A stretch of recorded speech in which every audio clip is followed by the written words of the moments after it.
Hi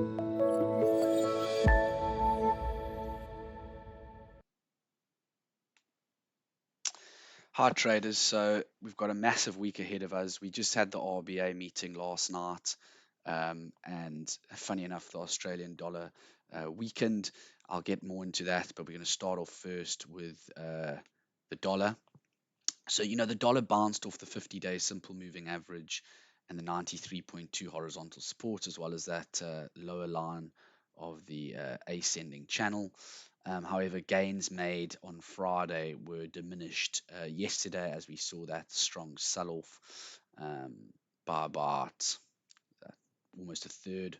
Um, and yeah, we've got to basically, prices now sitting right on that 93.8 horizontal support and the 21-day EMA. The RSI is back in this little range between 55 to 42. Targets wise, I'd look on the upside towards 94, and on the downside, former range resistance and the 50-day simple moving average at 93.2. Moving on to the euro US dollar, it almost tagged that 1.15 level, um, but rebounded yesterday, and it's now just shy of the 116 level, and just below the 21-day exponential moving average. The RSI is back below the key 52 level, and previously we saw when it pushes slightly above there to the 60s, it gets knocked back down. Uh, Targets wise, 117 on the upside and 115.5 to 115 on the downside. Moving on to the pound, and we've got a big week for the pound with the Bank of England meeting coming up, and we're likely to see options markets are implying almost a 1 percentage point move either way. It's been trapped in this tight range between 138.5 and 136.6 or 136. The 21-day exponential moving average has crossed now just slightly below the 50-day simple moving average.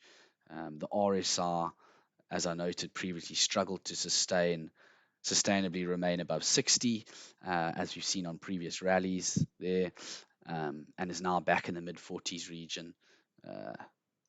Targets wise, 138.50, where the 200-day simple moving averages on the upside, and then on the downside, I'd monitor this 136 level with a break below that, potentially taking us back down to 135.5 or actually 134, the low we saw back in end of September. Then Euro GBP, wow, we're really seeing a rally here. It continues to fluctuate between basic 0.85 and 0.84, with temporary overshoots usually being capped by the 20-day exponential moving average. But here we're seeing what I think is maybe a bit of a short squeeze. Some stop losses have been triggered. The RSI is now back, above the 50 level. It's at 53.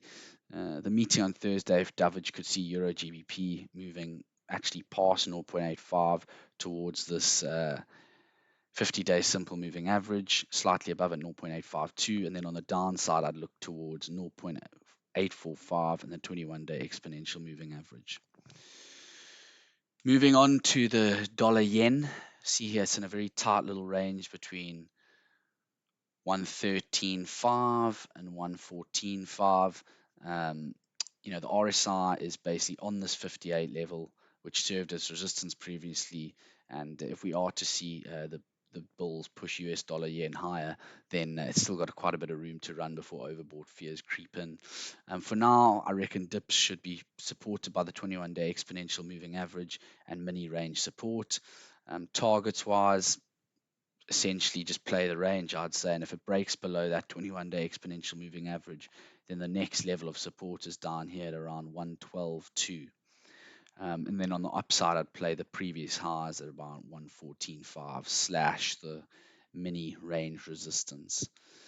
So as we saw, Aussie dollar sold off. Now, essentially why that was the case was so we know they ended their yield curve control, and you would think, oh, that would be quite hawkish, but they pushed back on the market's expectations for essentially tighter policy, and we saw actually rates come off in the money market. We saw it come off almost circa 30 basis points, and they emphasize that they're prepared to be patient when it comes to raising rates as it pushes back on market expectations for aggressive hikes next year.